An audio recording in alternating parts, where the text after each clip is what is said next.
எங்களுக்கு தரிசனம் தருவதோடு மட்டுமில்லாமல் எங்கள் அறிவையும் மிளிரச் செய்ய வந்திருப்பவர் இவர். பாரதி ஸ்வரூபம் பரந்ததோர் சிந்தனை, பாங்கான வார்த்தைகள் பளபளவென விளங்கி, பாசத்தில் உருகியும் பகை தொண்டும் சாடியும் பாதை நாட்டி நிற்பவர் பாரதி பாஸ்கர் என்னும் பிரகாசம். பார்வையில் தீஞ்சோர்கள் பழகிடும் பந்தளம், பனிமழை சொற்களில் பிரிவென்னும் தேன் சிந்தும், பாசமும் தீர்வும் பண்புடனே கலந்து படைப்பில் பொற்கோலம் பதிந்திடும் செம்மையாம், புத்தியால் வாழ்வை பூமளிக்க பார்ப்பார் என்று திருமதி பாரதி பாஸ்கர் அவர்களை அன்போடு வரவேற்கின்றேன். இக்கவிதை வரிகள் நான் எழுதி அம்மாவை வரவேற்பதில் பெருமகிழ்ச்சி அடைகிறேன். இன்று கவிதை கேளுங்கள் என்ற தலைப்பில் உரையாற்ற அம்மா அவர்களை அன்போடு வரவேற்கின்றேன். வணக்கத்துக்கும் மரியாதைக்கும் உரிய அரங்கத்திலே இருக்கிற இந்த பொருணை மண்ணினுடைய அன்பு சொந்தங்களே, அத்தனை பேருக்கும் என்னுடைய பணிவான வணக்கங்கள். இப்போ அங்கிட்ட இங்கே நிற்கிறவங்க உட்கார்றதா இருக்கீங்களா, இல்லை ஃபுல்லாகவே நிற்கிறதா தான் இருக்கீங்களா? ஏன்னா எனக்கு இந்த நிற்கிற க்ரௌடை பார்த்தா கொஞ்சம் பயம். அவள் அப்படியே போயிட்டீங்கன்னா நான் என்ன செய்வேன்? ஐயா,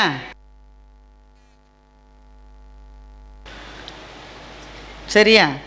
எங்கள் நடுவர் சாலமன் பாப்பையா சொல்லுவார், ஒரு நிகழ்ச்சி நல்லா இருக்க 3 விஷயம் வேணும்னு சொல்லுவார். முதல் விஷயம் கடவுளுடைய அருள் இருக்கணும்னு சொல்லுவார். அது இருந்தால் தான் நல்லா பேச முடியும். 2வது கேட்குறவங்க கேட்குற மனநிலையில் இருக்கணும்னு சொல்லுவார். 3வது ஒரு விஷயம் சொல்லுவார், மைக் செட் போடுறவர் வீட்டுக்காரம்மாவோட சண்டை போடாமல் வந்திருக்கணும்னு சொல்லுவார்.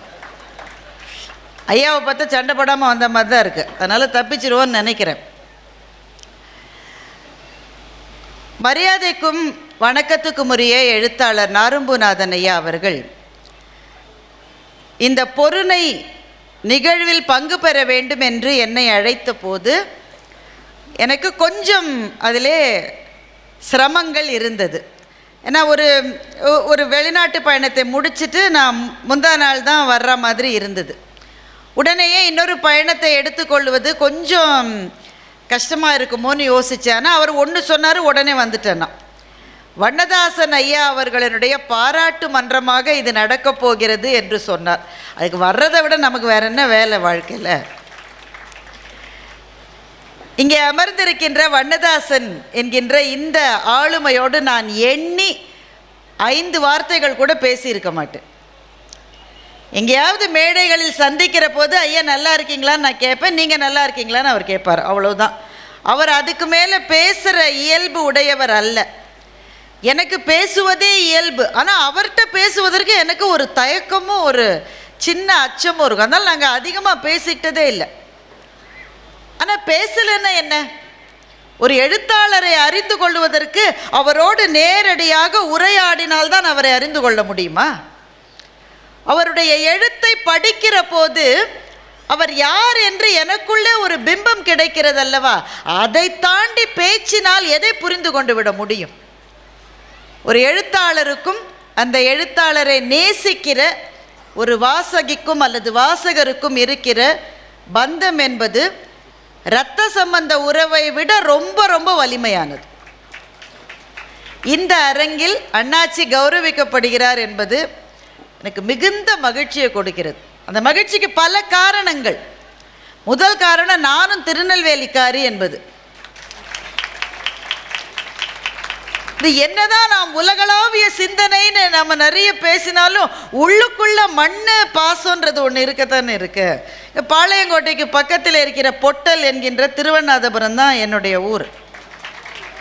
நான் இங்கே பிறக்கல வளரல, எல்லாமே சென்னை தான். ஆனால் எங்கள் ஊர் என்பது இதுதான். எங்கள் அப்பாவினுடைய மண் இந்த மண் தான். இந்த மண்ணிலிருந்து கிளம்பி இங்கே பாளையங்கோட்டையில் படித்து தான் அப்பா ஒரு கட்டத்துக்கு பிறகு சென்னைக்கு புலம்பெயர்ந்தார். அதனால் எங்கள் சாமின்றது இங்கே இருக்கிற சாமி தான். அப்படி பல சாமிகள் எனக்கு திருநெல்வேலியில் உண்டு. மகாகவி பாரதி சாமியை இந்த மண்ணை சேர்ந்தவர் தான்.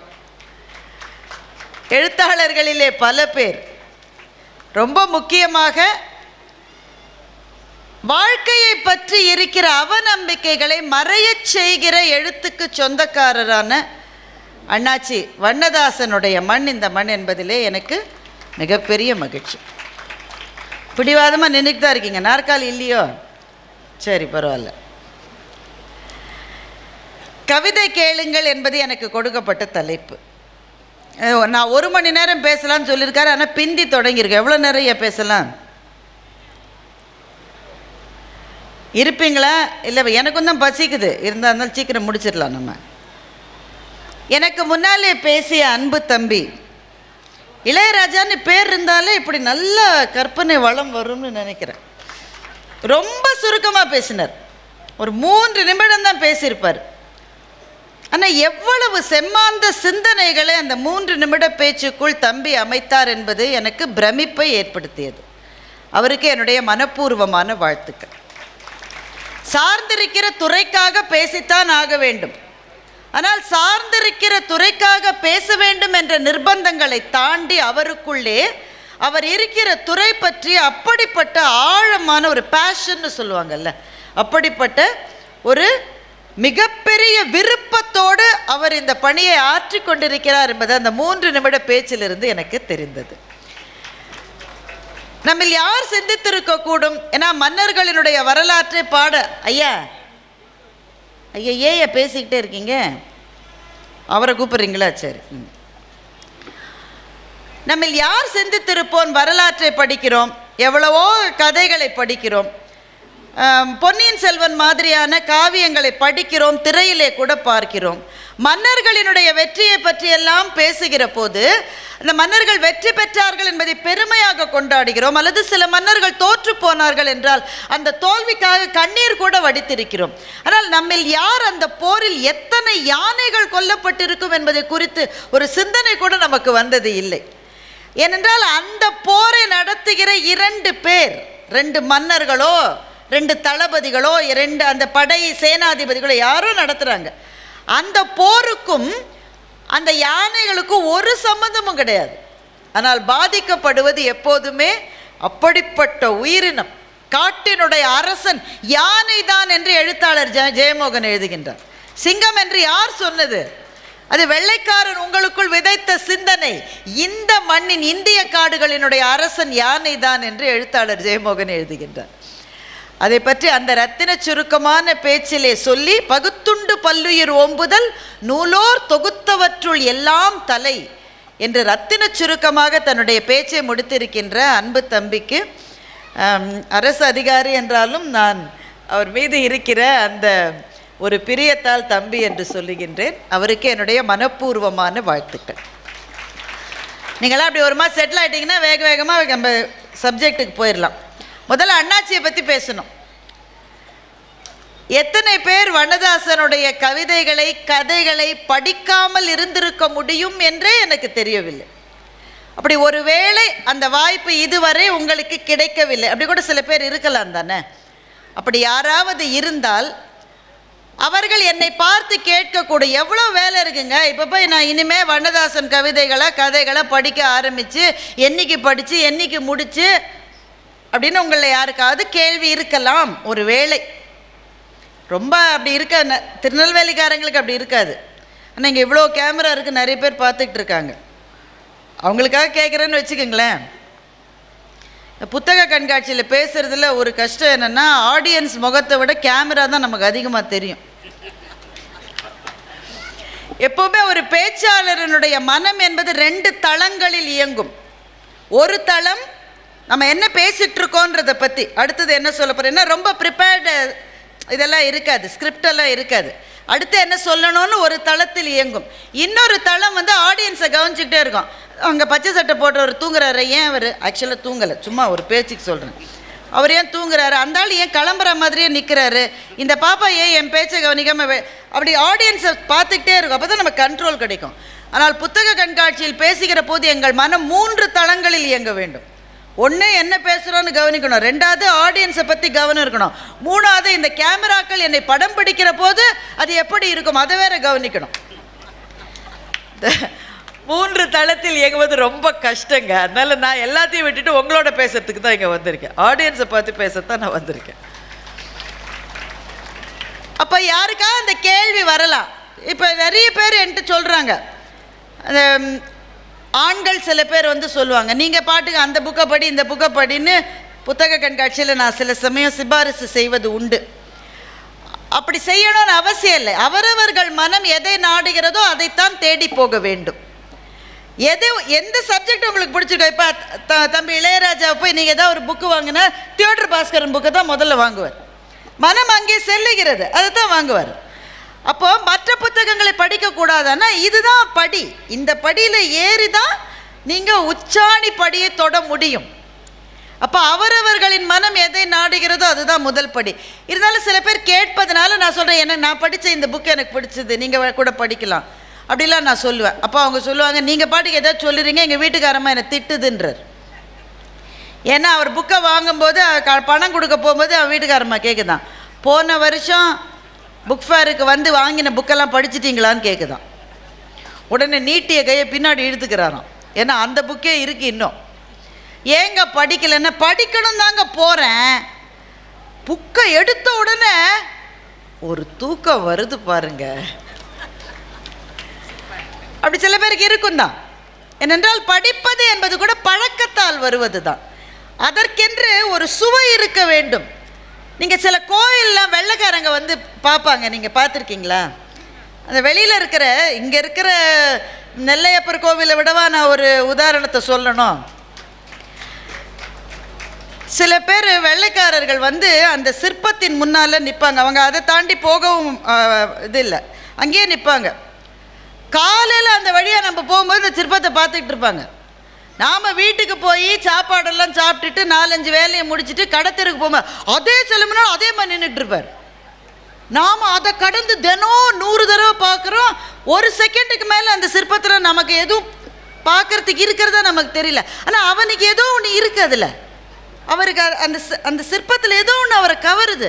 எவ்வளவு பார்த்த பின்பும் பார்ப்பதற்கு ஏதோ பாக்கி இருக்கிறது, பார்த்து கொண்டே இருக்கிறார்.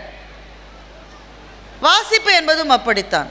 சில புத்தகங்களை கீழே வைக்கவே முடியவில்லை. வாழ்க்கை நம்மை அழுத்துகிறது. எத்தனை பிரச்சனைகள், எத்தனை கவலைகள். பொருளாதாரத்தை ஈட்டுவதற்கு எப்படி ஓட வேண்டி இருக்கிறது. வீட்டில் பிள்ளைகள் பத்திரமா இருக்கணுமேனு குலை நடுங்க பார்த்தால் கூட பெற்றோர்களான நமக்கு பயமாகவே இருக்கிறது. எந்த நேரம் என்ன பிரச்சனை வருமோன்னு நடுங்க வேண்டி இருக்கிறது. ஆட்சி பொறுப்பில் இருக்கிறவர்கள், நிறுவனங்களிலே பணிபுரிகிறவர்கள், எல்லாருக்கும் ஒவ்வொரு நாளும் ஏதாவது பிரச்சனை வந்துகிட்டே இருக்கு.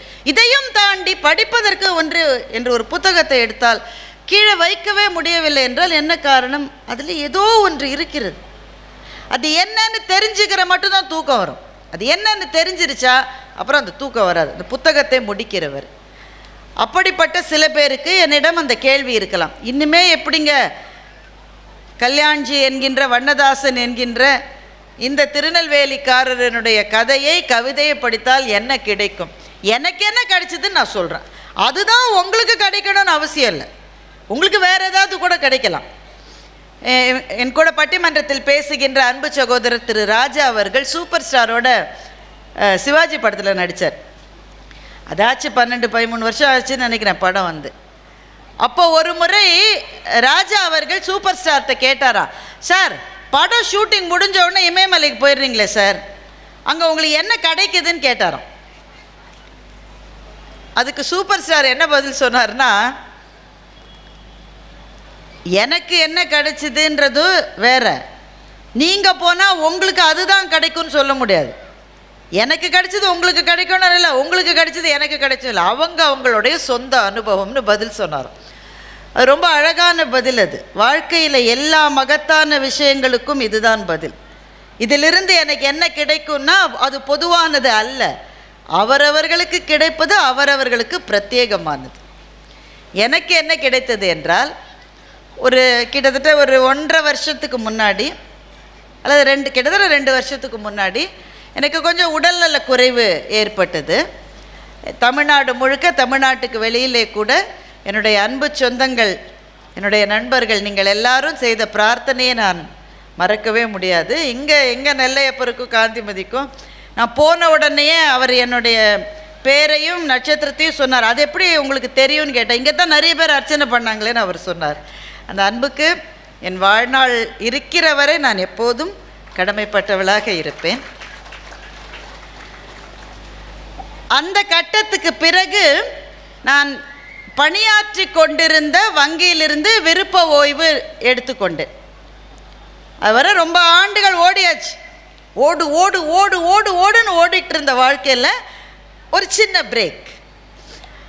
அப்போ அந்த பணியிலிருந்து வெளியே வந்து விட்ட பிறகு இந்த இது விருப்ப ஓய்வோ அது ஓய்வோ அதுலேருந்து வந்தவங்களுக்கு தான் நான் இப்போ சொல்கிறது நல்லா புரியும்.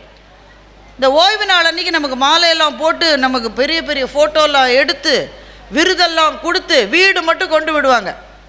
நீங்கள் உடனே என்னை எல்லாரும் மிஸ் பண்ணுறாங்க அப்படின்னு நினைக்கக்கூடாது. சில பேர் நான் இல்லாமல் என் அலுவலகமே நடக்காதுன்னு அடுத்த நாள் போகாதீங்க. எதுக்கு வீடு மட்டும் கொண்டு விடுறாங்கன்னா நீங்கள் திரும்பி வரக்கூடாதுன்றதுக்காக தான் வீடு மட்டும் கொண்டு விடுறாங்க. நாம் இல்லாமலும் எல்லா இடமும் நல்லா நடக்கும்னு நாம் தெரிந்து கொள்ளுகிற முதல் கட்டமே ஓய்வு பெற்று நாம் வருகிற போது தான். நாம் தான் நினச்சிட்ருக்கோம், நான் தான் இந்த உலகம் ஒன்றும் கிடையாது, நல்லா நடக்கும் சாமி, நீ இல்லாட்டாலும் நல்லா நடக்கும். ஆனால் அந்த பிரிவை கொஞ்சம் கஷ்டமாக இருக்கும். அதுலேயே இருந்து இருந்து இருந்து வாழ்ந்த பிறகு அதிலிருந்து விலகுகிற போது அது விவரிக்க முடியாத ஒரு சின்ன வருத்தம் வரும். அது அப்படி அதில் ரொம்ப நாள் இல்லை, எனக்கு மிக குறைந்த நாட்கள் தான். அது இருந்த காலகட்டத்தில் அதிலிருந்து மீண்டு வர எனக்கு உதவியது அண்ணாச்சியினுடைய ஒரு கவிதை தான். அண்ணாச்சி எனக்காக அந்த கவிதை எழுதலை, ஆனால் அந்த கவிதையை படித்தப்போ நான் நினச்சேன் எனக்காகத்தான் அண்ணாச்சி இந்த கவிதை எழுதியிருக்காருன்னு நான் நினச்சிக்கிட்டேன். அந்த கவிதையை சொல்கிறேன் உங்களுக்கு. அந்த பூ அப்போதுதான் மரத்திலிருந்து விழுந்திருந்தது. நன்றாக தரையில் அமர கவனமாக சிறிது நேரம் எடுத்துக்கொண்டது. புரியுதுதானே இந்த கவிதை? ஒன்றும் கஷ்டமா இல்லையா? அந்த பூ அப்போதுதான் மரத்திலிருந்து விழுந்தது, நன்றாக தரையில் அமர கவனமாக கொஞ்ச நேரம் எடுத்துக்கொண்டது. இதுவரை மலர்ந்திருந்ததை பற்றிய எந்த பெருமையும் அதற்கு இல்லை. இப்போது விழுந்திருப்பதை பற்றிய கழிவிரக்கமும் இல்லை.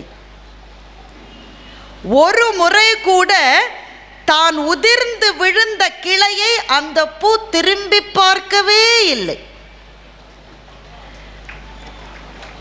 ஒரு முறை கூட இதுவரை அமர்ந்திருந்த கிளையை அந்த பூ திரும்பி பார்க்கவே இல்லை. அதனுடைய ஒரு இதழிலிருந்து இன்னொரு இதழுக்கு நடந்து கடந்து போன பூச்சியை அது கவனிக்கவும் இல்லை. அது அப்படியே மண்ணில் அமர்ந்திருந்தது, ஒரு விடையை சரியாக எழுதிவிட்டதைப் போல. இதுதான் அண்ணாச்சி எழுதின கவிதை. ஒரு கவிதை என்ன கொடுக்கும்னா, வாழ்க்கையை பார்ப்பதற்கான ஒரு பார்வையை கொடுக்கும். இந்த கவிதையை படித்த உடனே நான் என்ன செஞ்சேன், இதை கொஞ்சம் ரொம்ப ட்ராமடைஸ் பண்ணி சொல்கிறவங்க சொல்லுவாங்க உடனே கண்ணிலிருந்து ஆறாக, அதெல்லாம் ஒன்றும் கொட்டலை. கவிதையை படித்தா மூடி வச்சிட்டேன் புத்தகத்தை. ஒரு கவிதை நல்ல கவிதை என்பதற்கு எது உரைக்கல் தெரியுமா? அந்த கவிதையை படிக்கிற நேரம் அல்ல, அந்த கவிதையை படித்து மூடி வைத்த பிறகு உங்களுக்கும் அதுவரை ஒரு முறை கூட ஒருவேளை நீங்கள் சந்தித்திராத அந்த எழுத்தாளருக்கும் மானசீகமாக ஒரு உரையாடல் நடக்கும் இல்லையா? அதுதான் அந்த கவிதை வெற்றி பெற்ற தருணம். இந்த சம்பவம் நடக்கிறவரை அண்ணாச்சியை நான் தூரத்திலிருந்து பார்த்திருக்கிறேன்னு தவிர நேரில் இருந்து பேசுவதற்கு எனக்கு வாய்ப்பே கிடைத்தது கிடையாது. அவர் அப்படி ரொம்ப போய் எல்லாரோடையும் பேசுகிற டைப்பும் கிடையாது. ஆனால் இந்த கவிதையை படித்த உடனே எனக்கு தோன்றியது, அவர் என்கிட்ட தான் பேசியிருக்காருன்னு எனக்கு தோணுச்சு. அந்த பூ மரத்திலிருந்து விழுந்துச்சுல்ல, விழுந்ததில்ல அந்த பூ விழுந்த பிறகு இதுவரை மரத்தில் இருந்ததை பற்றிய எந்த பெருமையும் அதற்கு இல்லை. அதைவிட முக்கியம், இப்போது விழுந்திருப்பதை பற்றிய கழிவிரக்கமும் அதற்கு இல்லை. எல்லாவற்றை விட முக்கியம், அது அப்படியே மண்ணில் இருந்தது, ஒரு விடையை சரியாக எழுதிவிட்டதைப் போல. வாழ்க்கையில் ஒரு கட்டத்திலிருந்து இன்னொரு கட்டத்துக்கு எல்லாரும் நகர வேண்டும். இளைஞர்களாக இருந்தாலும் நகரணும். கல்லூரியில் இருக்கிற மட்டும் கிங்காக இருப்பான். எங்கள் ஊரை பற்றி சொல்லலாமான்னு தெரில உங்கள்கிட்ட. எங்கள் ஊர்லெல்லாம் ரூட் கிங்குன்னு உண்டு, உங்களுக்கு தெரியாது, நீங்களாம் நல்ல ஊர். ரூட் கிங்குன்னா என்னென்னா, அந்த கல்லூரி இருக்கிற பகுதியில் போகிற பஸ்ஸில் ஒரு ரூட் கிங் இருப்பான். அந்த பஸ்ஸுக்கு அவன் தான் தலை. வேறு கல்லூரி மாணவர்கள் அந்த பஸ்ஸில் ஏறிட்டா எங்கள் வீட்டில் எல்லா நாளும் கார்த்திகை அதெல்லாம் நடக்காது, உடனே அடிதான். அந்த 3 வருஷம் அவன் தான் ரூட் கிங்கு. ஆனால் நான் யோசிச்சு பார்ப்பேன், தம்பி 3 வருஷம் கழிச்சு அந்த பஸ்ஸில் நீ போகிற போது என்னடா நினைப்பேன்? அப்போ நீ ஸ்டூடெண்ட்லாம் கிடையாது, நீ ரூட் கிங்கும் கிடையாது. ரூட் அதே தான், கல்லூரி அதே தான், நீ ரூட் கிங். அப்போ இன்னொருத்தர் ரூட் கிங்காக இருப்பான். அந்த பஸ்ஸில் போகிற போது அந்த பையன் என்ன நினச்சிப்பான்னு நான் நினைப்பேன். இப்படி இளைஞர்களாக இருந்தால் கூட வாழ்க்கையில் ஒரு கட்டத்திலிருந்து இன்னொரு கட்டத்துக்கு போகணும். பெண்களுக்கு இது இன்னும் மிக அதிகமாக நடக்கும். ஒரு கட்டத்திலிருந்து இன்னொரு கட்டத்துக்கு போவது அது ரொம்ப வலியாக இருக்கும், சில சமயம் வேதனையாக இருக்கும், பயமாக இருக்கும். இங்கே இருந்த கெத்து அங்கே இல்லையேன்னு தோணும். புது இடத்துக்கு நான் பழகுவேனான்னு கொஞ்சம் டென்ஷனாக இருக்கும். அவங்க எல்லாருக்கும் நான் ஒரே ஒரு மெடிசன் தான் சொல்லுவேன், அண்ணாச்சியோட இந்த பூவை பற்றிய கவிதையை படியுங்கள், அப்புறம் வாழ்க்கையை பற்றி எந்த பயமும் வரவே வராது. ஒரு கவிதை நமக்கு எதை கொடுக்கும் என்றால் அதைத்தான் கொடுக்கும். தம்பி பேசின போது, இளையராஜா அவர்கள் பேசின போது இன்னொரு கவிதை ஞாபகம் வந்தது. கவிஞரனுடைய பேர் உடனடியாக எனக்கு ஞாபகத்துக்கு வரல, ஆனால் ரொம்ப அது மனதிலே நின்றுவிட்ட ஒரு கவிதை. அப்பாவும் பாப்பாவும் மருந்து கடைக்கு போகிறாங்க. அப்பாவும் பாப்பாவும் மருந்து கடைக்கு போகிறாங்க. வழக்கமாக அப்பா எப்போ போனாலும் பாப்பாவை கூட்டிகிட்டு தான் மருந்து கடைக்கு போவார். அதனால் பாப்பாவுக்கு தெரியும் அப்பா என்னென்ன மருந்தெல்லாம் வாங்குவார்னு பாப்பாவுக்கு தெரியும். அதனால் கடைக்காரர்கிட்ட அப்பா கேட்குறதுக்கு முன்னாடியே பாப்பா சொல்லுது என்னென்ன மருந்துன்னு. அந்த தாத்தாவுக்கு பிபி மாத்திரை, அம்மாவுக்கு அனீமியா அதுக்கான மாத்திரை, இது ரெண்டுத்தையும் அந்த பாப்பாவே சொல்லுது. கடைக்காரர் எடுத்து கொடுத்த உடனே அப்பாவுக்கு ஞாபகம் வருது, இன்னொன்று வாங்கணும்னு வீட்டில் சொல்லி விட்ருக்காங்க. எறும்பு மருந்து கொடுங்கன்னு அப்பா கடைக்காரரை கேட்கிறார். உடனே பாப்பா கேட்டால், நம்ம வீட்டில் இருக்கிற எறும்புக்கு உடம்பு சரியில்லையாப்பா என்று பாப்பா கேட்டாள். எறும்பு மருந்து எதுக்கு வாங்குவீங்க? எதுக்கு? எறும்பை கொல்றதுக்கு. ஆனால் பாப்பாவினுடைய உலகம் எவ்வளவு அழகான உலகம் பாருங்கள். எல்லாருக்கும் அப்பாவுக்கு பாட்டிக்கு மருந்து வாங்கின மாதிரி தாத்தாவுக்கு மருந்து வாங்க, எறும்புக்கு ஏதோ உடம்பு சரியில்லைன்னு எங்கள் அப்பா மருந்து வாங்குகிறார் என்று பாப்பா நினைக்கிறாள். அந்த கவிஞர் சொல்லுகிறார், பேசாமல் இந்த உலகத்தை குழந்தைகளிடமே கொடுத்து விடலாமே என்று அந்த கவிஞர் கவிதையை முடிக்கிறார். நான் கவிதை கேளுங்கள் என்ற தலைப்பை ஏன் கொடுத்தேன் என்றால், கவிதைகள் வாழ்க்கையை அழகாக்குகின்றன. வாழ்க்கையிலே ரசிப்பதற்கு எவ்வளவோ இருக்கிறது. இவ்வளவெல்லாம் இருக்குன்னு தெரியாமலேயே நாம் வாழ்ந்து கொண்டு இருக்கிறோம். இங்கே ஆண்கள் நிறைய பேர் இருக்கீங்க, பெண்களும் நிறைய பேர் இருக்கீங்க, ரொம்ப மகிழ்ச்சி. ஆண்கள்கிட்ட ஒரு கேள்வி, பெண்கள்கிட்ட ஒரு கேள்வி இருக்குது, அது அப்புறம் கேட்குறேன். ஆண்கள்கிட்ட ஒரு கேள்வி, புதுசாக கல்யாணம் ஆனவங்கள்லாம் இந்த கேள்வி இல்லை, அவங்களாம் இதில் கிடையாது. இங்கே இளைஞர்கள் யாராவது காதலில் இருந்தால் அவங்களுக்கு இந்த கேள்வி கிடையாது. திருமணமாகி ஒரு 10 வருஷமாவது ஆயிருக்கணும், அவங்கள்ட்ட தான் இந்த கேள்வி. சில டிக்கெட்லாம் 20-30 வருஷம் ஆனதெல்லாம் இங்கே இருக்குது, எல்லாருக்கும் சேர்த்து இந்த கேள்வி. திருமணமான புதுசில் மாமனார் வீட்டுக்கு போயிருப்பீங்க, என்னங்க போயிருக்கீங்க தானே? போய்கிட்டே இருக்காங்கிறாரு தாத்தா. கரெக்ட். அது அவர்களுக்கு வாய்த்த மாமனார்களை பொறுத்தது, நான் என்ன சொல்ல முடியும். மாமனார் வீட்டுக்கு போயிருப்பீங்க. உடனே அவங்க அப்போ தான் புதுசாக கல்யாணம் ஆன மனைவி தானே, அது சமையல் கட்டுக்கு அங்கேயும் உடனே மாமியார் கூப்பிடுவா, வீட்டுக்காரருக்கு போய் காஃபி கொடு, வீட்டுக்காரருக்கு போய் இந்த அல்வா வாங்கி வச்சுருப்பீங்க, திருநெல்வேலிக்காரங்களாக இருந்தால், நாங்களாம் வந்தால் தான் வாங்கி கொடுக்க மாட்டேன்றீங்க, அல்வா கூட்டு போய் கொடு. உடனே அந்த பொண்ணு அவள் வீடு தானே, அதனால் அங்கிட்ட இங்கிட்டும் போயிட்டு வருவாள். போயிட்டு வரும்போது திரும்பி பார்க்க முடியாது, கொஞ்சம் எல்லோரும் கலாட்டா பண்ணுவாங்கல்ல, திரும்பி பார்க்கணுன்னு தான் இருக்கும், ஆனால் கஷ்டப்பட்டு தலையை இப்படி வச்சுக்கிட்டு பார்க்காம இருப்பாங்க. ஆனால் அவள் கையில் அன்றைக்கின்னு நிறைய வளையல் போட்டிருப்பா, அப்போ தானே கல்யாணம் ஆகிருக்க, ஒரு 6 வளையலாவது போட்டிருப்பா கைக்கு. அந்த வளையல்கள் ஒன்றோடு ஒன்று மோதுகிற சத்தம் உங்கள் காதிலே விழுந்த போது, இந்த உலகத்தில் இதைவிட இனிமையான கவிதையே கிடையாதுன்னு நினைச்சிங்களா இல்லையா? என்னங்க இவ்வளோ கம்மியாக கைதட்டுறீங்க? இப்போ கல்யாணம் ஆகி 15 வருஷம் ஆச்சு, இப்போவும் அந்த அம்மா 6 வளையல் போட்டிருக்கு. அது சமையல்லேருந்து கருப்பு டப்பாவை எடுத்து கடுகு டப்பாவை வதக்குது, பாலை இறக்கி வைக்குது, அங்கிட்டு இங்கிட்டும் நடக்குது, கண்ணு நங்கு சத்தம் கேட்குது, காதில் விழுது, உங்களுக்கு விழுது. உடனே ஒருத்தர் சொல்கிறாரு, அந்த அம்மா கத்தல இந்த சத்தம் எப்படி என் காதில் விழுன்றார். ஆனால் அது எவ்வளவு பெரிய கவிதை இல்லை அது. அது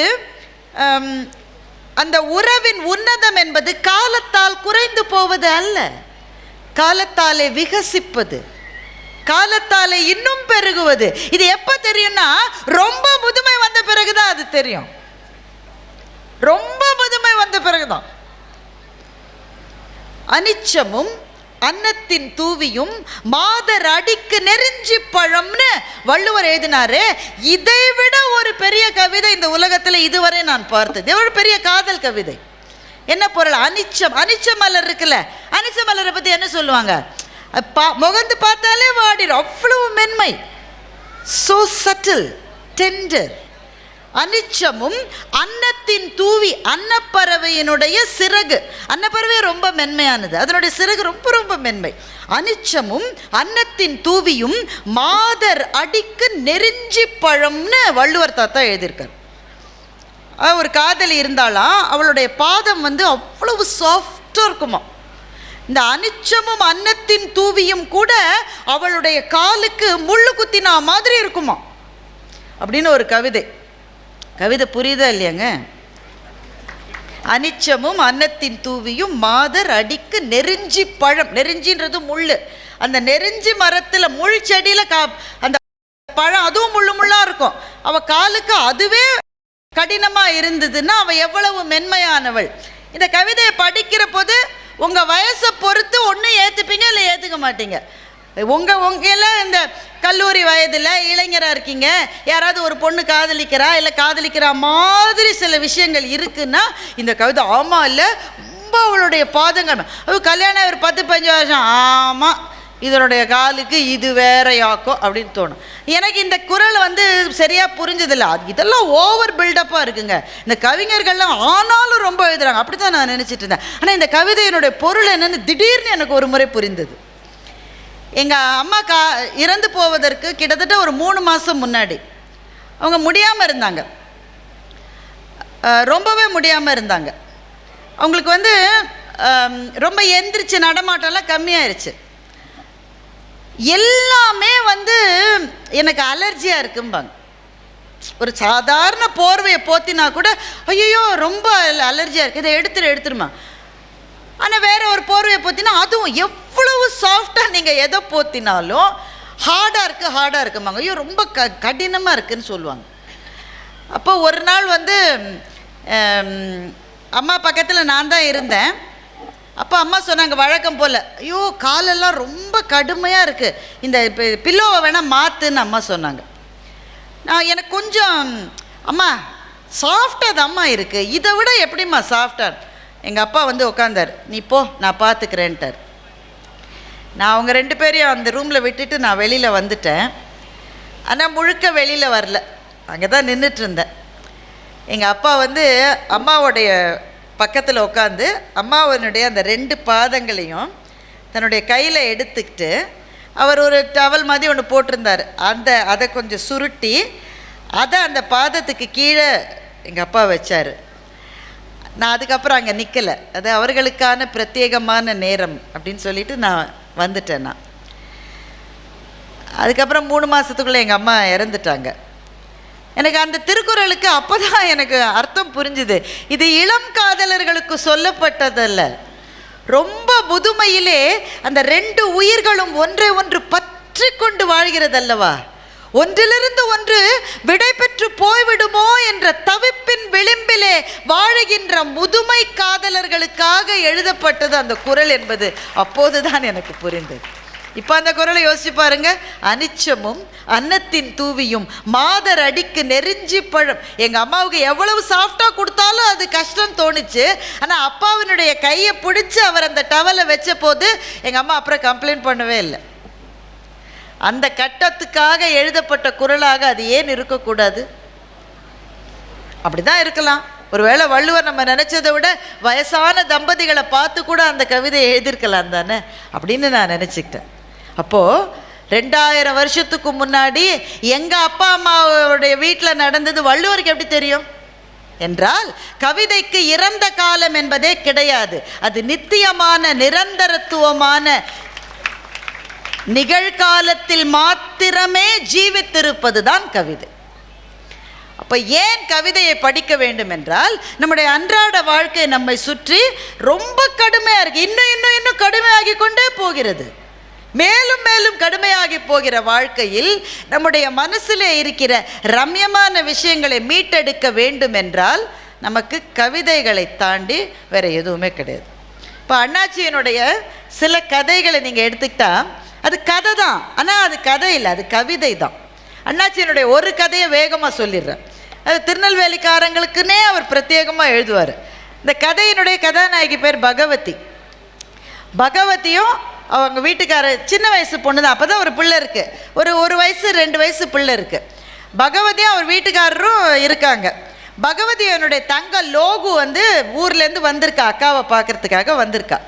இப்போ இந்த மச்சினிகள் சின்ன ஒய்ஃபோடைய சிஸ்டர்ஸ் சின்ன பசங்க வந்தாக்க தன்னுடைய அத்தானை வந்து பயங்கர ஹீரோ வர்ஷிப் பண்ணுவாங்க. அதை பல பேர் வந்து கொஞ்சம் விகல்பமாக சித்தரிப்பாங்க. எங்கள் அண்ணாச்சிக்கு அதெல்லாம் செய்யவே தெரியாது. அவருடைய உலகத்தில் எல்லாமே பவித்திரமானது, எல்லாமே புனிதமானது. அவருடைய உலகத்தில் இருக்கிற எல்லா மனிதர்களும் நிறைவானவர்கள். அவர்களுக்கு குறைகள் இருந்தால் கூட அதுவே நிறைகள் தான். இவர் இந்த பொண்ணு, இந்த ஒய்ஃபோடைய தங்க வந்து சும்மா தன்னோட அத்தானை வந்து வம்புக்கு இழுக்கிறா. அத்தா, எப்போவாவது உங்கள் வீட்டில் கிளி வளர்த்துருக்கீங்களா? இல்லைப்பா அப்படின்றார். பூனை வளர்த்துருக்கீங்களா? இல்லை, வாய்ப்பே இல்லை. ஆனால் நாயாவது வளர்த்துருக்கீங்களா? எதுவுமே சரி அதெல்லாம் விடுங்க, நாங்கள்லாம் வீட்டில் பட்டாம்பூச்சியை பிடிச்சி கொஞ்ச நேரம் வச்சுருப்போம், அதையாவது செஞ்சுருக்கீங்களா? இவர் யோசிச்சு பார்க்குறாரு. இல்லையே, நான் அதை கூட செஞ்சது இல்லையே. அதை கூட நீங்கள் செஞ்சது இல்லையா? எங்கள் அக்கா யாரை கட்டியிருக்கா, மனுஷனையா ராட்சசனையான்னு அந்த பொண்ணு கேட்குது. அப்போ இவருக்கு வந்து தன்னுடைய மனைவி அதுக்கு என்ன பதில் சொல்ல போகிறான்னு இந்த ஆளுக்கு கேட்கணும்னு ஆசை. அதாவது தன்னுடைய மச்சனிச்சு கேலி பண்ணிட்டா மனைவி அதுக்கு என்ன ரியாக்ஷன் கொடுக்க போகிறான்னு இவருக்கு தெரிஞ்சுக்கணும்னு ஆசை. அவங்க மனைவி, அவங்க தான் பகவதி, சமையல் உள்ளேருந்து அப்போ தான் வெளியில் வர்றா. பெண்கள் ஒரு அறையிலிருந்து இன்னொரு அறைக்கு போகிற போது இன்னும் அழகாக தோன்றுகிறார்கள் அண்ணாச்சி எழுதியிருக்கார். இவர் பார்த்துக்கிட்டே இருக்காரு. அப்போ அந்த தங்க கேட்குற, அக்கா நீ சொல்லு, நீ கட்டியிருக்கிய, அவர் என்ன மனுஷனா ராட்சசனா? என்னன்னே சொல்லாமல் திடீர்னு மனுஷனா ராட்சசனா நான் என்னடி சொல்கிறது? மனுஷனாக இருக்கிற நேரத்தில் மனுஷனாக இருக்கணும், ராட்சசனாக இருக்க வேண்டிய நேரத்தில் ராட்சசனாக இருக்கணும்னு பகவதி பதில் சொல்கிறான். அப்புறம் என்ன பஞ்சாயத்துன்னு கேட்குறா. வந்து உட்காந்த உடனே உங்கள் வீட்டுக்காரர் ஒரு கிளியை கூட வளர்த்தது இல்லையா, ஒரு பூனை கூட அவருக்கு தெரியாதா, ஒரு நாயை கூட வளர்த்தது இல்லையா, அவர் என்ன மனுஷனான? இவர் இந்த கணவர் சொல்கிறாரு, பகவதி இவ இதெல்லாம் சொல்லி உன்னை திரும்ப அம்மா வீட்டுக்கே கூட்டிகிட்டு போயிடுவா போல் இருக்குமா, என்கிட்டேருந்து பிரித்து அவ்வளோ பெரிய குற்றப்பத்திரிக்கை என் மேலே வைக்கிறான். ஆனால் இவங்க நினச்ச மாதிரி பகவதி இதை ஜாலியாக எடுத்துக்கல. திடீர்னு அவன் நினைவு எங்கேயோ போயிடுச்சு. அவள் சொன்னால், எங்கள் அப்பா ஒரு வாத்தியார், எங்கள் வீட்டில் நாங்கள் 7 பொம்பளை பிள்ளை 4 ஆம்பளை பிள்ளை, இவ்வளவு பிள்ளையும் பெற்றதுக்கு பிறகு எங்களை வளர்த்ததுக்கு பிறகு திடீர்னு அம்மா இறந்துட்டாங்க. எங்கள் அப்பா ஒத்தையாளாக எங்களை வளர்த்தாரு. அவர் வளர்த்தார் என்ன, நாங்கள் ஒருத்தர் வளர்த்துக்கிட்டோம். இதில் இந்த மாதிரி வளர்ந்த போது நாயையும் பூனையும் கிளியையும் வளர்க்குறதுக்கு எங்களுக்கு எங்கே நேரம் கிடச்சிருக்கு? ஒருத்தர் நாங்கள் வளர்த்துக்கிட்டோம் அப்படின்னு சொல்லும்போதே இறந்து போன அம்மாவினுடைய நினைவினால் பகவதியினுடைய கண்ணிலிருந்து கண்ணீர் வந்தது. அக்கா அழுவுறதை பார்த்து தங்க லோகுவுக்கு உடனே அழுக வருது. இப்போ பகவதி சொல்கிறேன், எங்கள் அம்மா இறந்த போது எங்கள் வீட்டில் மொதல் பிள்ளைக்கு 27 வயசு, கடைசி பிள்ளை லோகுக்கு 1.5 வயசு. இந்த ரேஞ்சில் எங்கள் வீட்டில் இவ்வளோ பிள்ளைகள் நாங்கள் வளர்ந்தோம். ஆனால் என்ன, ஒன்றும் எங்கள் அப்பா எங்களை குறையா வளர்க்கலை, நல்லா தான் வளர்த்துருக்கோம். இப்போ கூட எங்களை பார்த்தா நாங்கள் எங்கள் ஊருக்கு போனால் ஆச்சி சொல்லும், உங்கள் அம்மா உங்களெல்லாம் பார்த்தா உங்கள் அம்மா ஞாபகமாகவே இருக்குடின்னு சொல்லும். நாங்களும் எல்லோரும் ஒரே போல தான் வளர்ந்தோம். எங்கள் அம்மா சொல்லுவாங்க, ஒரு பொம்பளை பிள்ளையோடைய அழகு எதில் இருக்குது தெரியுமா? தலைக்கு குளித்து முழுகின ஒரு பிள்ளைக்கு கையில் ஒரு சினுக்கோரியை கொடுத்து வகுடு எடுக்க சொன்னால் கொஞ்சம் கூட கை பெசகாமல் வகுடு எடுக்கணும், எந்த வேலை செஞ்சாலும் முழுமையாக செய்யணும்னு எங்கள் அம்மா சொல்லித்தான் எங்களை வளர்த்தாங்க. இதெல்லாம் அந்த திருநெல்வேலி லாங்குவேஜ் இது எல்லாமே. உடனே இவர் நினச்சி பார்த்துக்கிறாரு, கணவர் நினச்சி பார்த்துக்கிறாரு, உண்மைதான்.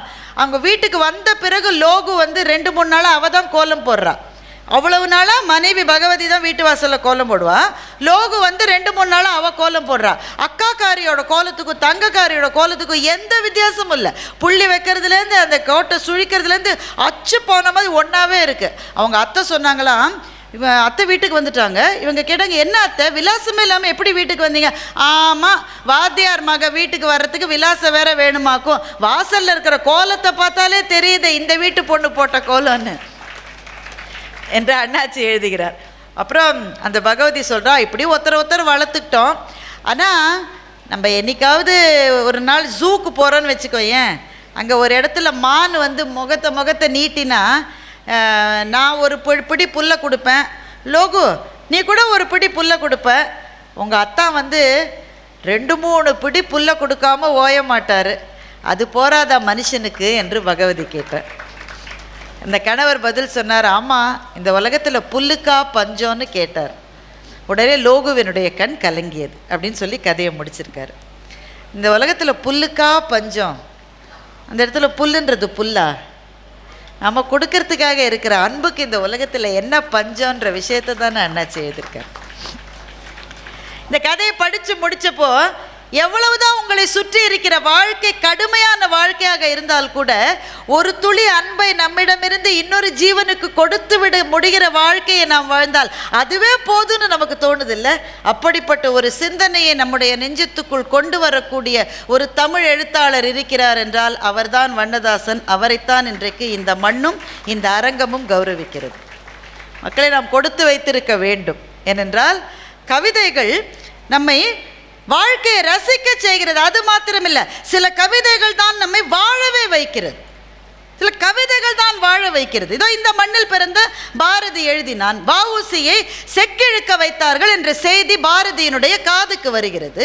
உடனே எழுதினான், தண்ணீர் விட்டோ வளர்த்தோம் சர்வேசா, இப்பயிரை கண்ணீரால் காத்தோம் கருக திருவுளமோ, மாதரையும் மக்களையும் வன்கண்மையார் பிரிந்து காதல் இளைஞர் கருத்தழிதல் காண்பாயோ, மேலோர்கள் வெஞ்சிரையில் வீழ்ந்து கிடப்பதும் நூலோர்கள் செக்கடியில் நோவதுமே காண்கிலையோ, எண்ணற்ற நல்லோர் இதயம் கலங்கி இரு கண்ணற்ற செய்போல் கலங்குவதும் காண்கிலையோ என்று மகாகவி பாரதி கண்ணீரோடு எழுதினார். அந்த கவிதை எழுதப்பட்டு 110 ஆண்டுகளுக்கு மேலே ஆகிவிட்டது. பாரதி உயிரோடு இல்லை, வஉசி உயிரோடு இல்லை. அவர்கள் யாரால் சிறைப்பிடிக்கப்பட்டார்களோ அந்த பிரிட்டிஷ்காரனுடைய சாம்ராஜ்யம் முடிந்து எத்தனையோ ஆண்டுகள் ஆகிவிட்டது.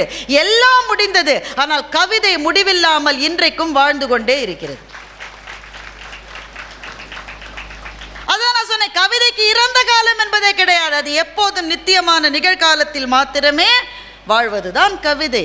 இந்த தமிழ்நாட்டு மண்ணிலே கவிஞர்கள் எப்படி வாழ்ந்தார்கள்? எங்கள் பாரதி 39 வயதிலே இறந்து போனான்.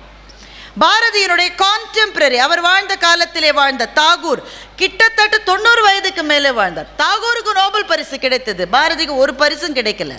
தாகூர் நினைத்தபடி சாந்தி நிகேதனை கட்டமைக்கக்கூடிய வாய்ப்புகளை காலம் தாகூருக்கு கிடைத்தது.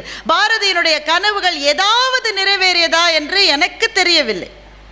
1-2 நிறைவேறிருக்கலாம், பெரும்பாலான கனவுகள் நிறைவேறவில்லை. இந்த தேசம் விடுதலை பெற வேண்டும் என்று அவன் கண்ட அந்த அடிப்படை கனவு நிறைவேறுகிற போது கூட பாரதி உயிரோடு இல்லை. இது எதுவுமே கிடைக்க பெறாமல் 39 வயதில் பாரதி காலமானது யாருக்கு சம்மதம்? கம்பன் கம்பராமாயணத்தை எழுதிய பிறகு சோழ மன்னனுடைய அவையில் சோழனுக்கும் கம்பனுக்கும் ஏதோ பிரச்சனை வந்திருக்கிறது. அது அம்பிகாபதி அமராவதி காதல் என்று சில பேர் சொல்லுகிறார்கள். அதற்கு ஆதாரம் இல்லை. ஒருவேளை அதுவாகவும் இருந்திருக்கலாம், வேற ஏதாவது ஒன்று. சோழனை பார்த்து கம்பன் சொன்னான், மன்னவனும் நீயோ வளநாடும் உனதோ, உன்னை அறிந்தோ தமிழை ஓதினேன் என்று சோழ மன்னனை பார்த்து கேட்டுவிட்டு கம்பன் தன்னுடைய நாட்டை விட்டு வேறு ஒரு நாட்டுக்கு போனான் என்று இங்கே இந்த மண்ணிலே கதை இருக்கிறது. எந்த எழுத்தாளர்? இந்த மண்ணை சேர்ந்த புதுமை பித்தன் தமிழ்நாட்டில் எழுத்தாளராக வாழ முற்படுவது அபாயகரமானது என்றே எழுதிவிட்டு வறுமையிலே மறைந்து போனார் புதுமை பித்தன். எழுத்தாளர்கள், படைப்பாளிகள், கலைஞர்கள் எப்போதும் சமூகத்தால் கொண்டாடப்படுவது இல்லை. அதனால போகன் என்ற கவிஞர் எழுதிய ஒரு கவிதை உங்களுக்கு சொல்லுகிறேன். இந்த மாதிரி ஒரு சிச்சுவேஷன் உங்களுக்கெல்லாம் வரலாம். புறக்கணிக்கப்படுவது, எனக்கு திறமை இருந்தும் புறக்கணிக்கப்படுகிற அந்த நெருப்பிலே வாழ்கிற ஒரு கலைஞனோ கவிஞனோ இந்த கவிதையை படித்தால் போற எழுந்து நின்று விடுவான். போகன் அந்த கவிதையில எழுதுகிறான். போகனும் நண்பரும் பேசிட்டு இருக்காங்க, 2 பேரும் பேசிட்டு இருக்காங்க. போகன் நண்பரிடம் சொல்லுகிறான், என்னுடைய அகங்காரம் என்னுடைய படிப்பிலிருந்தும் என்னுடைய எழுத்திலிருந்தும் வருவது அன்று. புரியுதுதானுங்க? இந்த கவிஞர்களுக்கு எல்லாமே ஒரு கெத்து இருக்கும் தானே. எங்கள் அண்ணாச்சிக்கு கிடையாது. மற்றபடி ஒரு கெத்து இருக்கும் தானே. இந்த கவிஞன்னாலே ஒரு அப்படி பார்க்குற பார்வை இருக்கும் தானே. என்னுடைய அகங்காரம் என்னுடைய படிப்பிலிருந்தோ என்னுடைய எழுத்திலிருந்தோ வருவது அன்று. இப்போ நண்பன் கேட்குறான், அப்புறம் எதிலிருந்து வருது? என்னுடைய அகங்காரம் என் துயரங்களிலிருந்து வருவது, நான் பட்ட துன்பங்களிலிருந்து வருவது, நான் பட்டு கொண்டிருக்கிற துயரங்களிலிருந்து வருவது. உடனே நண்பன் கேட்டான், துயரம் வந்தால் பணிவு தானே வரும், அகங்காரம் எப்படி வரும் என்று நண்பன் கேட்டான். நல்ல கேள்விதானே. திரும்ப திரும்ப வாழ்க்கை போட்டு போட்டு அடித்தா கீழே தானே குனிவான். ஐயா ஐயா கொஞ்சம் கவனிங்கய்யா, என்னையும் பார்த்துங்க, இன்னும் தானே குனிவான்.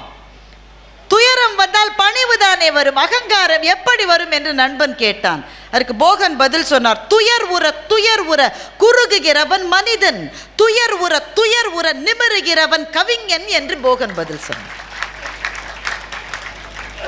காலனை தன் காலருகே அழைத்து, காலா என் காலருகே வாடா, சற்றே உரை மிதிக்கிறேன் என்று சொன்ன பாரதியை பற்றி நீ கேள்விப்பட்டிருக்கிறாய் தானே. அவன் அப்படி சொன்ன போது அவன் கையிலே காலணா கூட இல்லை.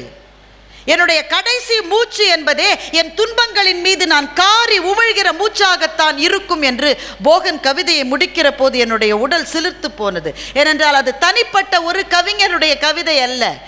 துயரத்திலே வாடிக்கொண்டிருக்கிற எத்தனையோ படைப்பாளிகளுக்கு, கவிஞர்களுக்கு, கலைஞர்களுக்கு போகன் தந்திருக்கிற உயிர் சக்தி அது. இந்த ஒரு லைனை மாத்திரம் வச்சுக்கோங்க. துயர் உற குறுகுகிறவன் மனிதன், துயர் உற நிமிருகிறவன் கவிஞன் என்றால் கவிஞன் ஒரு சமூகத்துக்கு எவ்வளவு தேவையானவன் என்பதை இந்த கவிதையை காட்டிலும் எப்படி சொல்லிவிட முடியும். கிட்டத்தட்ட என்னுடைய நேரத்தினுடைய நிறைவு பகுதிக்கு வந்துவிட்டோம். எனக்கு அண்ணாச்சியை பற்றி ஒரு பெரிய ஆச்சரியம் என்னவென்றால், நம்மை சுற்றி இருக்கிற வாழ்க்கையை நாம் பெரும்பாலும் கவனிப்பதே இல்லை. இப்போ வீட்டு வாசல்லையே ஒரு மரம் இருக்குல்ல, அந்த மரத்தை என்னைக்காவது ஒரு 30 செகண்டுக்கு மேலே நாம் பார்த்துருக்கோம்மா? பிள்ளைங்களையே பார்க்கறதுல மரத்தை எங்கே பார்க்கறதுன்றார் ஒருத்தர். திடீர்னு சொல்கிறார், ஹோ என்னை விட ஒசரமாயிட்டானேன்னு. மகனை பற்றி சொல்கிறாரு, ஐயோ என்னை விட ஒசரமாயிட்டானே. ஒரே நாளில் அவன் ஒசரத்துக்கு அவன் என்ன மூங்கில் செடியா? அவன் கொஞ்சம் கொஞ்சமாக இவர் பார்க்கவே இல்லை. திடீர்னு ஒரு நாள் பிறகு ஒரு பெரிய ரிஷிங்க, அவர் ஒரு விளக்க உரை பிரம்மசூத்திரத்துக்கு எழுதுறார். அதில் ரொம்ப முழுகிட்டார். அதாவது நிமிந்து பார்க்காமலே வேலை செய்வாங்களே சில பேர், அந்த மாதிரி. இப்போ கூட ஒரு பெரும் நிறுவனத்தினுடைய தலைவர் சொல்லியிருக்காரு, நீங்கள் ஒரு வாரத்துக்கு 90 மணி நேரம் வேலை செய்யணும், ஞாயிற்றுக்கிழமை கூட நீங்கள் வேலை செய்யணும், நீங்கள் வீட்டிலே இருந்து மனைவியின் முகத்தை எவ்வளவு நேரம் பார்த்து அப்படின்னு அவர் கேட்டிருக்கார். அவன் மனைவியின் முகத்தை எவ்வளோ நேரம் பார்க்குறதுன்னு அவன் முடிவு பண்ணட்டும் சார், உங்களுக்கு என்ன சார்? அப்படி தானேங்க. இவர் பிரம்மசூத்திரத்துக்கு பாஷ்யம்னு சொல்லுவாங்க, விளக்க உரை. அந்த ஒர்க்கிலேயே முழுகிட்டார். அவர் மனைவியை அவர் நிமிந்தே பார்க்கல. அந்த மனைவி இந்த சாப்பாடு கொடுக்கும்போது கையை பார்க்குறார். சாயங்காலம் ஆனால் அந்த அம்மா விளக்கு ஏற்றும் போது அந்த கையை பார்க்குறார், முகத்தையே பார்க்கல. பல ஆண்டுகள் ஓடிவிட்டது. ஒரு நாள் திடீர்னு விளக்கில் திரி இழுத்துருச்சு, வெளிச்சம் கம்மியாயிருச்சு. அப்போ அந்த அம்மா எண்ணெயை ஊற்றும் போது எதேச்சியாக பார்த்துட்டு கேட்டார், அம்மா நீங்கள் யார் என்று கேட்டார். எவ்வளவு கடுப்பாக இருக்குன்னு மாத்திரம் யோசிப்பார். ஆனால் அந்த பொண்ணு நல்ல பொண்ணு, அது சொல்லிச்சு, நான் தான் உங்கள் மனைவி, நீங்கள் பல வருஷமாக எழுதிக்கிட்டே இருக்கீங்க, நான் தான் சாப்பாடு போட்டு விளக்கேற்றுறேன் தினம்னுச்சு. அவர் சொன்னாராம், ஐயோ நான் இவ்வளோ நாள் உன் முகத்தையே பார்க்கலையே, சரி ஒன்று செய்கிறேன், இந்த புத்தகத்துக்கு உன் பெயரை வைக்கிறேன்னு பாமதி பாஷ்யம்னு அந்த அம்மா பேர் பாமத்தின்னு பேர் வச்சாராம். நான் மட்டும் பாமதியாக இருந்தேன்னா பேரு கீறு வைக்காத, தொலைஞ்சு போன என் வாழ்க்கையை திரும்பி கொடுன்னு நான் கேட்டிருப்பேன். அந்த அம்மா பாவம் அதெல்லாம் கேட்கலன்னு நினைக்கிறேன். நம்ம சுற்றி இருக்கிற மனைவியும் பிள்ளைகளையுமே நம்ம பார்ப்பதில்லை. மரத்தையும் செடியையும் பறவையும் கொடியையும் மேகத்தையும் பார்த்துருப்போமா என்ன? அண்ணாச்சியோட இந்த ஒரு கதை அதை மட்டும் சொல்லிவிட்டு நான் முடிச்சுக்கிறேன். ஒரு 2 நண்பர்கள், 2 பேரும் ஒரே ஆஃபீஸில் வேலை செய்கிறாங்க. அதில் ஒருத்தர் நண்பர்கிட்ட சொல்கிறாரு, நாளைக்கு ஒரு பால் காய்ச்சி நானும் அவளும் போகிறோம், என் மகன் வீட்டில் இருப்பான், நீ போய் அவனை என் வீட்டில் பாரு. ஏன்பா உன் மகனை தான் நான் அடிக்கடி பார்க்குறேன்னு, நாளைக்கு என்ன ஸ்பெஷல்? இல்லை நான் இல்லாதப்போ நீ அவனை போய் பாரு. என்னப்பா என்ன விஷயம்? என்னப்பா சொல்கிறது, இந்த கால பசங்களை பற்றி உனக்கு தெரியாதா? 3 அரியர் வச்சுருக்கான்ப்பா. அண்ணாச்சி இந்த கதையை எழுதி 20 வருஷம் ஆச்சு. இப்போ இருக்கிற பையனாக இருந்தால் 17 அரியர் வச்சுருப்பான். 3 அரியர் வச்சுருக்கான். எனக்கு அவன்கிட்ட நேரடியாக சொல்ல ஒரு மாதிரி கஷ்டமாக இருக்குது. தோளுக்கு மேலே வளர்ந்த பையன் என்ன ஐடியாவில் இருக்கானே புரியல. பணம் கட்டி கஷ்டப்பட்டு தானே படிக்க வைக்கிறான். 3 அரியர் வச்சுருக்கான். நேராக கேட்க கஷ்டமாக இருக்கு. நீ கொஞ்சம் போய் அவன்கிட்ட நான் இல்லாதப்போ பேசிப்பாரு. இப்போ இவருக்கு கஷ்டமாக இருக்குது. ஐயோ இந்த காலத்து பசங்க நம்ம பேச்சை கேட்பாங்களா? பெத்த பிள்ளையே கேட்குறது இல்லை. இன்னொருத்தரோட பையன் நல்ல வேளை அண்ணாச்சி கதை எழுதின ஆளாச்சு. இப்போ நான் என்ன சொல்லியிருப்பான்? உங்களுக்கு என்ன பேர் வச்சுருப்பான்? பூமர் அங்கிள் வந்துட்டார். அதனால் இவர் கஷ்டமாக இருக்குது. இருந்தாலும் நண்பர்கிட்ட நோன்னு சொல்லவும் முடியல. வீட்டுக்கு போயிட்டாரு. பையன் இருக்கான். பையன் என்ன பண்ணிட்டு இருக்கான்னா, வாசலில் விழுந்து கிடக்கு நாகலிங்க பூ. மரத்துலேருந்து கொட்டி நாகலிங்க பூ விழுந்துருக்கு. பையன் நாகலிங்க பூவையே பார்த்துட்டு இருக்கான். இவரும் பக்கத்தில் போய் பார்க்குறாரு. வாங்க அங்கிள், இந்த நாகலிங்க பூ மாதிரி ஒரு அழகான பூவை பார்க்கவே முடியாது அங்கிள். மரத்தில் இருக்கும்போது இருக்கிற அழகை விட கீழே விழுந்தப்போ அழகாக இருக்கிற ஒரே பூ நாகலிங்க பூ தான். பாருங்களேன், அதை சுற்றி சுற்றி சுற்றி யாரோ பெயிண்ட் பண்ண மாதிரி அதுக்கு எவ்வளோ அழகாக இருக்குது. அதனுடைய அந்த இதழ்கள் பாருங்களேன். நாகலிங்க பூ பற்றி ரொம்ப நேரம் பேசிக்கிட்டு இருக்காங்க. இவர் சொல்கிறாரு, நாகலிங்க பூவோட பவள மல்லிப்பூ விழுந்து கிடத்தா அதை விட பார்க்க ரொம்ப அழகாக இருக்கும். அவர் சொல்கிறார், ஆமாம் நீங்கள் சொல்கிறது கரெக்டு தான் அங்கிள். பன்னீர் பூ புஷ்பம் விழுந்தா கூட அதை விட அழகாக இருக்கும். இவர் சொல்கிறாரு, எல்லாத்தையும் விட பெஸ்ட்டு வேப்பம்பூ தான். வேப்பம்பூ சில சமயம் அப்படியே கொட்டி கிடக்கும். சம்மரில் வெயில் காலத்தில் கொட்டி கிடக்கும். அந்த தெருவே மஞ்சளான மாதிரி இருக்கும். 1 மணி நேரம் 2 பேரும் பூவை பற்றி பேசுகிறாங்க. அப்புறம் தான் அந்த பையன் சொல்கிறான், உள்ளே வாங்க அங்கிள், வெளியிலே நிற்கிறீங்களே. உள்ளே போகிறாங்க. உள்ளே போனால் அருணா சாய்ராமோட பாடல் ஒலித்து கொண்டிருக்கிறது. அப்போ தான் அருணா சாய்ராம் பாட வந்திருக்காங்க. நான் சொன்னேன் இந்த கதை 20 வருஷத்துக்கு மேலே. அப்போ தான் அருணா சாய்ராம் பாட வந்திருக்காங்க. இந்த பாடகி பாடுகிற போது அந்த கம்பீரமும் அந்த முகத்தில் இருக்கிற பாவங்களும் பார்த்தா பரவசமாக இருக்குல்ல. அருணா சாய்ராமை பற்றி 2 பேரும் பேசிக்கிட்டான். இப்படியே ரொம்ப நேரம் ஆயிடுச்சு. அதுக்கப்புறமா இவருக்கு கடைசியில், ஐயோ எதுக்கோ வந்துட்டு நான் எதையோ பண்ணிகிட்டு இருக்கேனே. அப்புறம் என்ன விஷயம்? அந்த பையன் சொல்கிறான், அங்கிள் எனக்காக நீங்கள் எங்கள் அப்பாட்ட பேசணும். இவருக்கு திக்குங்குது. இப்படி தாண்டா அவங்க அப்பா என்ன சொல்லி அனுப்பிச்சான்? அவனுக்காக ஒன்ட்ட பேசி உனக்காக அவன்கிட்ட பேசி என்னடா 2 பேரும் மனசுக்குள்ள. அப்படியா, உங்கள் அப்பாட்ட நீயே பேசலாமே. அவர்கிட்ட சொல்ல எனக்கு கொஞ்சம் சங்கடமாக இருக்கு அங்கிள். நீங்கள் சொல்லுங்கள். என்னப்பா சொல்லணும்? எங்கள் அப்பாட்ட சொல்லுங்கள், 3 அரியர் வச்சுருக்கேன், ஆனால் நான் இந்த தடவை முடிச்சிருவேன்னு எங்கள் அப்பாட்ட சொல்லுங்கள். என்னோடய பொறுப்பை நான் தெரிஞ்சுக்கிட்டேன். உடனே இவர் கேட்குறாரு, இவ்வளோ பொறுப்பு தெரிஞ்ச பையன் முதல்லையே அரியர் இல்லாமல் இருந்திருக்கலாம் தானடா அப்படின்னு கேட்குறாரு. சொன்னால் கரெக்டு தான். ஆனால் இந்த நாகலிங்க பூ, பன்னீர் புஷ்பம், வேப்பம்பூ இந்த மாதிரியான விஷயங்களை பார்க்கறதுலையே மனசு போயிருச்சு. பார்த்தா அதோடு பார்த்து நிறுத்த முடியுமா? கல்லூரியில் சில அழகான பெண்கள் வேறு இருக்காங்க, அவங்களையும் நான் பார்க்க வேண்டியிருக்கு. அதுக்கப்புறம் தேவையில்லாத சில நண்பர்களோட பிரிவுகள்லாம் வந்துச்சு. அதிலெல்லாம் மனசை விட்டுட்டேன். ஆனால் இப்போ எனக்கு தெரிஞ்சு போயிடுச்சு. எங்கள் அப்பா கவலைப்படுறாருன்றதும் எனக்கு புரியுது. நீங்கள் கொஞ்சம் சொல்லுங்கள் அங்கிள். நான் பொறுப்பில்லாதவன் இல்லை அங்கிள். கொஞ்சம் திசை திரும்பிட்டேன். நான் இனிமேல் சரியாயிருவேன் அப்படின்ற நம்பிக்கையை எங்கள் அப்பாவுக்கு கொடுங்க அப்படின்னு பையன் சொல்கிறான். அண்ணாச்சிக்கு கண்ணில் கண்ணீர் வந்துருச்சு. அந்த கீழே இருக்கிற நாகலிங்க பூவை பார்க்குறாரு. இதை விட அழகானது இந்த உலகத்தில் ஏதாவது இருக்க முடியுமா? இருக்க முடியும். அந்த பையனோட கண்ணில் ஓரமாக ஒரு கண்ணீர் துளி வந்ததில்ல, அதுதான் எல்லாத்தையும் விட அழகானதுன்னு அவர் நினச்சிக்கிறார். நம்ம பிள்ளைகளை பற்றி நமக்கு சின்ன பயங்கள் இருந்தால் இந்த கதையை படிங்க, பயம்லாம் போயிடும். அண்ணாச்சியினோட வேலை அதுதான். வாழ்க்கையை பற்றி நமக்கு இருக்கிற சந்தேகங்களை, பயங்களை, இந்த வாழ்க்கை ரொம்ப கொடூரமானதோன்னு நமக்கு தோன்றுகிற சில விஷயங்களை நம் மனத்திலிருந்து எடுத்து வெளியே போட யாருடைய எழுத்துக்காவது சக்தி இருக்கிறது என்றால் அது வண்ணதாசன் என்கின்ற கவிஞனுடைய எழுத்துக்கு இருக்கிற சக்தி. ஆனால் அவர் சொல்கிறபடி வாழ்க்கை உண்மையிலேயே அழகானதா? அந்த கேள்வி இருக்குல்ல. உண்மையிலேயே அவர் வடித்து காட்டுகிற மனிதர்கள் மாதிரி எல்லாருமே ரொம்ப நிறைந்தவர்களா? இல்லை, அது கிடையாது. நமக்கு தெரியும். we know life is not fair. இந்த வாழ்க்கை நியதிகளாலும் நீதிகளாலும் கட்டமைக்கப்பட்ட வாழ்க்கை அல்ல. இதிலே பொறாமை இருக்கிறது, இதிலே காழ்ப்பு இருக்கிறது, இதிலே பின்னிலிருந்து முதுகிலே குத்துகிற நம்பிக்கை துரோகங்கள் இருக்கின்றன, நம்மை சுற்றி கயமை இருக்கிறது, எல்லாம் இருக்கு. ஆனால் இதுக்கு நடுவில் தானே சாமி நம்ம வாழ வேண்டியிருக்கு. அப்படி வாழ்கிற போது எதையாவது பிடிச்சிக்கிட்டா தானே எந்திரிச்சு நிற்க முடியும். எதை பிடிச்சிக்கலான்னா அவருடைய கவிதையும் கதைகளையும் பிடித்து கொள்ளலாம். வாழ்க்கையின் மீது நமக்கு நம்பிக்கை வரும்.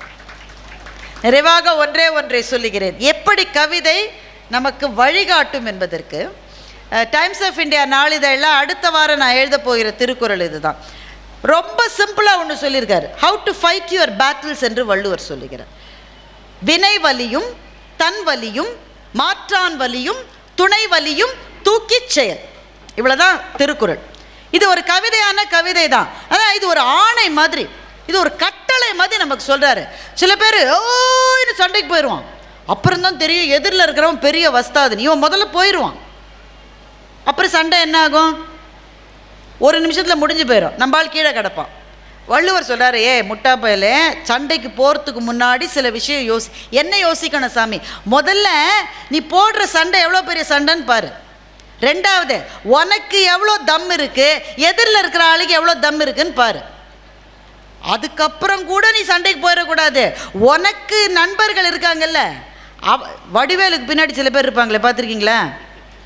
கட்டத்துறைக்கு பின்னாடி 2-3 பேர் இருப்பாங்கல்ல. இந்த கோட்டை தாண்டி நீயும் வரக்கூடாது, நானும் வரக்கூடாது அப்படின்ட்டு திரும்பி பார்த்தா ஒரு பயலும் இருக்க மாட்டோம், எல்லோரும் ஓடி இருப்பானுங்க. உனக்கு வாச்ச நண்பர்கள்லாம் அப்படி இருந்தால் படையாத்தான் வந்தாங்க. சண்டைக்கு வரியானு அத்தனையும் ஓடி போயிட்டான். திரும்பி பார்த்தா ஒரு ஆள் இல்லை. வள்ளுவர் சொல்கிறாரு, வினை வலியும் தன் வலியும் மாற்றான் வலியும் துணை வலி. யாருடைய துணை? உன்னுடைய துணைவர்கள், அவனுடைய துணைவர்கள். எல்லாத்தையும் அசஸ் பண்ணி நீ ஜெயிப்பான்னா பேட்டில் ஃபீல்டுக்கு போ, இல்லாட்டா போகாதன்னு. நம்ம சில பேர் அவமானப்படுத்துகிறாங்கல்ல, கஷ்டமாக இருக்குல்ல, வீட்டுக்கு போய் எழுதிருப்பீங்க அப்பப்போ, அப்படி தானே? என்ன அப்படிலாம் பேசிட்டு அங்கேயே நான் சுட சுட கேட்டிருக்க வேண்டியது தானே? என்ன கேட்குறதுனே தோணலாங்க.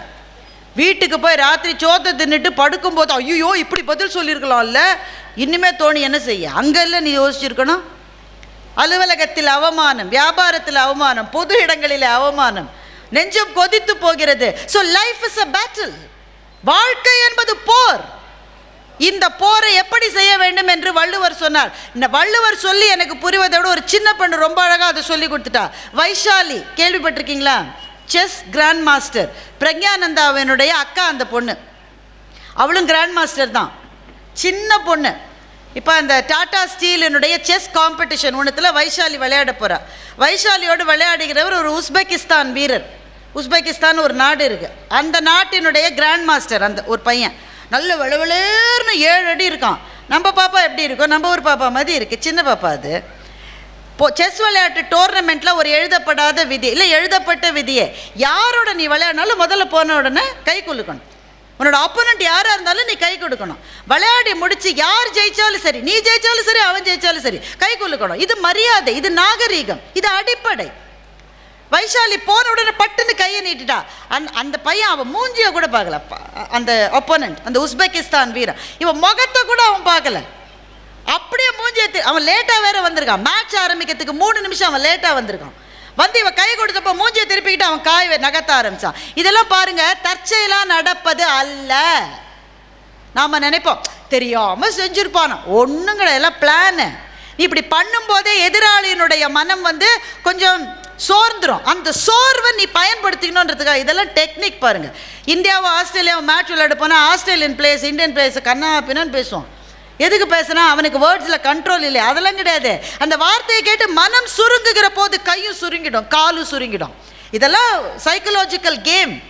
உங்களுடைய விரோதிகள் சில சமயம் உங்களை கவனிக்காத மாதிரியே இருப்பாங்களே, நீங்கள் எதிரில் வருவீங்க, பார்க்காத மாதிரியே போவீங்களே. உடனே நீங்கள் வீட்டில் போய் சொல்லுங்க, அவன் நிஜமாவே கவனிச்சிருக்க மாட்டான். ஒரு புண்ணாக்கும் கிடையாது, கட்டாயம் அவங்கள கவனிச்சிருக்கான். ஆனால் கவனிக்காத மாதிரி போகிறது தான் கெத்துன்றதுனால தான் கவனிக்காத மாதிரி போயிருக்கான், அப்படி தானே? ஸோ இதெல்லாம் டெக்னிக்ஸ். வைஷாலி என்ன பண்ணியிருக்கலாம்? பேன் அழுதுருக்கலாம். நாம் இருந்தால் ஒரு வேளை அழுதுருப்போம், கை கூட கொடுக்கல, நான் அதனால தான் தோற்று போனேன். வைஷாலி அதெல்லாம் ஒன்றும் செய்யலை. அவன் முகத்தையே அவள் பார்க்கல. அவள் பார்த்தது அந்த 64 கட்டங்களை மாத்திரம்தான். அதை மாத்திரமே பார்த்தாள். 10 நிமிஷத்தில் அவனை ஜெயிச்சு காமிச்சாங்க. 10 நிமிஷம். அதுக்கப்புறமா அவர் வந்து மன்னிப்பு கேட்டாரா? இன்னுமே மாப்பிள்ளை நீ மன்னிப்பு கேட்காம இருக்க முடியாது மாப்பிள்ளை, நாங்கள் ஜெயிச்சிட்டோம்ல. உங்களை அவமானப்படுத்தியவர்களுக்கு நீங்கள் கொடுக்க வேண்டிய பதில் ஒன்றே ஒன்றுதான், வென்று காட்டுவது. அந்த வெற்றி ஈஸியாக வராது. வைஷாலி ஜெயிச்சான்னா ஃப்ளூக்கில் ஜெயிக்கல, அவள் உழைச்ச உழைப்பு அப்படிப்பட்ட உழைப்பு, அவள் பட்ட பாடு அப்படிப்பட்ட பாடு, அது அன்னைக்கு கை கொடுத்தது. அவமானங்கள் என்பது நம்முடைய வெற்றியை உறுதி செய்வதற்காக கடவுள் நமக்கு கொடுக்கிற வாய்ப்புகள் என்று நினைக்கிறவர்கள் கட்டாயமாக வெற்றி பெறுகிறார்கள். ஆனால் நான் இங்கே பேச வந்து நிறைவாக சொல்ல போது இந்த ஃபைட்டு நமக்கு தேவை, இந்த பேட்டில்ஸ் தேவையாக இருக்குது, இந்த போராட்டங்கள் வாழ்க்கையில் இருக்குதானுங்க. பெத்த பிள்ளைகளோடைய சண்டை இருக்குங்க, பெத்த பிள்ளையோட சண்டை இருக்குது. அவர் தான் எல்லாத்தையும் ரேமன்ஸனுடைய தலைவர் சின்ஹானியா என்கிறவர், அவர் தான் அந்த பிராண்டையே கட்டமைச்சார். இன்றைக்கி அவரோட மகன் அந்த வீட்டில் அவரை இருக்க விடாமல் அவர் ஒரு 3 பெட்ரூம் அப்பார்ட்மெண்ட்டில் வசிக்கிறாரு, பையன் எல்லாத்தையும் எடுத்துக்கிட்டான். இப்படிலாம் இருக்குதானே. வாழ்க்கை என்பது போராட்டமாகத்தான் இருக்கிறது. இந்த போராட்டத்தில் நாம் ஜெயிக்க வேண்டும், வேறு வழி கிடையாது. போராட வேண்டும், வேறு வழி கிடையாது. வாழ்கிற கடைசி நாள் வரை போராடி, சுற்றும் வரை பூமி, சுடும் வரை நெருப்பு, போராடும் வரை மனிதன். நீ மனிதன், போராடிட்டு தான் இருக்கணும். ஆனால் இந்த போராட்டத்திலே இருந்து இருந்து இதயம் சுருங்கி விடாமல் இருப்பதற்கு நமக்கு ஏதாவது ஒரு பிடிமானம் தேவை என்றால் அது கவிதை. அது வாழ்க்கையை பற்றியும் மனிதர்களை பற்றியும் நம்பிக்கைகளை விதைக்கிற கதைகளும் கவிதைகளும் தான் நாம் வாழுவதற்கு தேவை. அதை கொடுக்கிற அண்ணாச்சிக்கு பாராட்டு எடுத்து நடத்தி கொண்டிருக்கின்ற இந்த அரங்கமும், என்னை அழைத்த மிகச்சிறந்த எழுத்தாளர் நாரம்புநாதன் ஐயா அவர்களுக்கும், மேடையில் இருக்கிற பெரியவர்களுக்கும், குறிப்பாக என்னுடைய மனச்சோர்வுகளை தன்னுடைய எழுத்தால் ஒவ்வொரு நாளும் போக்கடித்து கொண்டிருக்கின்ற வண்ணதாசன் அவர்களுக்கும் நன்றி சொல்லி இந்த நல்ல வாய்ப்புக்கு நன்றி பாராட்டி முடிக்கிறேன். வணக்கம்.